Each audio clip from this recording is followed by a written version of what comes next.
লাবুমণি আমচঙকতো চবেই চিনি পায়। লাবুমণি আমচং বুলি ক'লে যদি কোনোবাই চিনি নাপায় তেনেহ'লে মই যদি কওঁ আছাম জেড নামৰ ইউটিউব চেনেলটো যিজন অ'নাৰ তেওঁৰ নাম হৈছে লাবুমণি আমচং। আৰু সেই আছাম জেড নামৰ ইউটিউব চেনেলটো বহুতে চায় আৰু তেখেতক বহুতে চিনি পায়। প্ৰথম কথাটো হ'ল যে তেখেত এজন ইউটিউবাৰেই নহয়, তেখেত এজন ইউটিউবাৰ লগতে তেওঁ এজন শিক্ষকো। লাবুমণি আমচং নামৰ শিক্ষকজনক মানে ইউটিউবাৰজনক বৰ্তমান চাকৰিৰ পৰা নিলম্বন কৰা হৈছে, মানে তেখেতক শিক্ষকতা চাকৰিৰ পৰা উলিয়াই দিয়া হৈছে। তাৰ কাৰণটো হৈছে যে তেখেতে এটা ভিডিঅ'ত এটা জুৱা খেলৰ প্ৰমোশ্যন কৰিছিলে। এতিয়া মেইন কথাটো হ'ল যে এজন মানুহ আচলতে টকাৰ কাৰণে কিমান তললৈ যাব পাৰে। এজন শিক্ষকৰ কাম হৈছে যে জ্ঞান দিয়া, তেখেত এজন গুৰু, আৰু সেই গুৰুজনে যদি শিষ্যসকলক কয় জুৱা খেলক বুলি, তেনেহ'লে সেই কথাটোৱে সেই শিক্ষক সমাজখনত কেনেকুৱা এটা প্ৰভাৱ পেলাব পাৰে। এতিয়া তেখেতৰ যিবিলাক ইউটিউব ভিডিঅ', সেই ইউটিউব ভিডিঅ'বিলাকত আচলতে সেই কণ পোৱালীবোৰে, কণ ল'ৰা ছোৱালীবোৰে তেখেতৰ ইউটিউব ভিডিঅ'বোৰ নাচালেও কিন্তু সেই সৰু ল'ৰা ছোৱালীবোৰৰ যিখন স্কুলত তেখেতে শিক্ষকতা কৰে সেই স্কুলখনৰ ল'ৰা ছোৱালীবোৰৰ অভিভাৱকসকলেও তেখেতক ফ'ল' কৰে বা তেখেতৰ ভিডিঅ'বোৰ চায়। সেই কণ ল'ৰা ছোৱালীবোৰৰ যদি অভিভাৱকসকলে তেখেতৰ এই জুৱা খেল প্ৰমোশ্যন কৰা ভিডিঅ'টো যদি চায় তেনেহ'লে তেখেতলোকৰ মনত এটা কেনেকুৱা প্ৰভাৱ পৰিব। শিক্ষকৰ দায়িত্ব সেই স্কুলখনৰ বাউণ্ডেৰীৰ ভিতৰতেই নাথাকে, তেখেতৰ স্কুলখনৰ বাউণ্ডেৰীৰ ভিতৰত তেখেতৰ বহুতো দায়িত্ব থাকে। কাৰণ তেখেতৰ ব্যক্তিত্বটোৱে হৈছে এজন শিক্ষক, তেখেতক আমি শিক্ষক বুলিয়ে জানো। গতিকে এজন শিক্ষকে যদি এটা জুৱা খেলৰ প্ৰমোশ্যন কৰে তেনেহ'লে শিক্ষা সমাজখনত কেনেকুৱা এটা প্ৰভাৱ পৰিব এই কথাটো চবেই উপলব্ধি কৰিব পাৰে।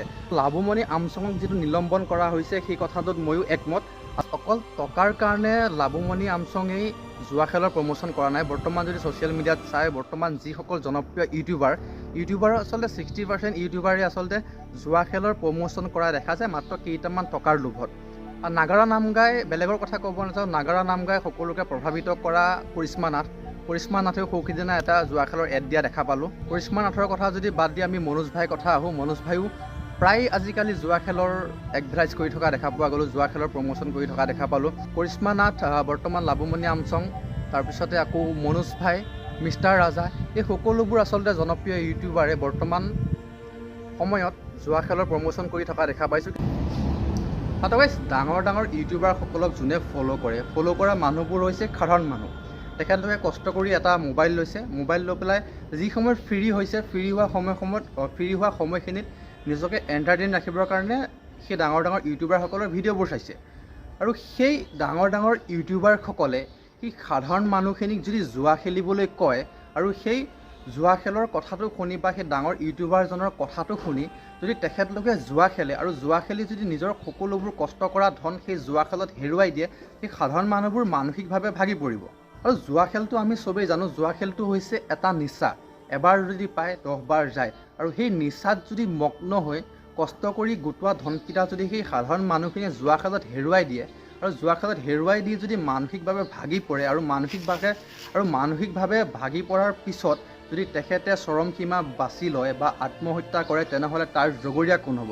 গতিকে সেই ডাঙৰ ইউটিউবাৰবোৰে কেইটামান টকাৰ লোভত এটা জুৱা খেলৰ প্ৰমোশ্যন কৰাৰ আগত নিজৰ ছাবস্ক্ৰাইবাৰসকলক জুৱা খেলিবলৈ কোৱাৰ আগত সকলো কথা আগ পিছ ভাবি চোৱাটো ভাল বুলি মই ভাবোঁ।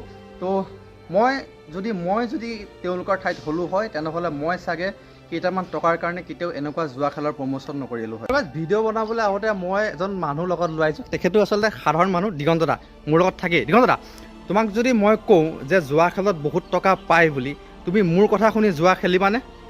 খেলিলে কি হ'ব? নিজৰ যিবোৰ টকা পইচা আছে গোটেইবোৰ যাব, নিজৰ যিখিনি টকা পইচা আছে সকলো হেৰুৱাব লাগে। সকলো হেৰুৱাৰ কোনো প্ৰয়োজন নাই, জুৱা খেলাৰ কোনো প্ৰয়োজন নাই। তো আপুনিতো বুজি পাই গ'ল যে ডাঙৰ মানুহৰ কথা শুনি জুৱা খেলিব নালাগে। আৰু বাকী যিবোৰ ভিউৱাৰ্ছ আছে তেখেতলোকে ডাঙৰ ইউটিউবাৰসমূহৰ কথা শুনি লোভত পৰি জুৱা নেখেলিব, নহ'লে আপোনালোকৰ সকলোবোৰ যাব।